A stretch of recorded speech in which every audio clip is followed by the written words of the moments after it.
এন্দুরের খাই দেখি আজকে আমরা পানি দিচ্ছি কত দূর পর্যন্ত এই খাই দূরত্ব আছে, আর যদি এন্দুর থাকে তো বাইর হয়ে আসবে। ভাগনা দে পানি,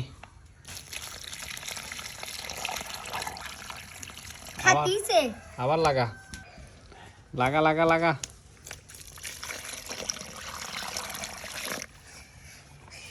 যাতিছে দে ঢাল।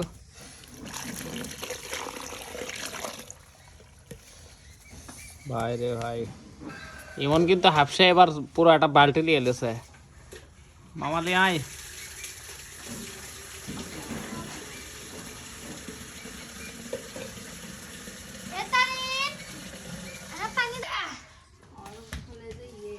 আস্তে আস্তে দেখি ও কোটে আছে আসলে। ওরে আল্লাহ, এটা কোটে যাচ্ছে এগুলো বানিয়ে।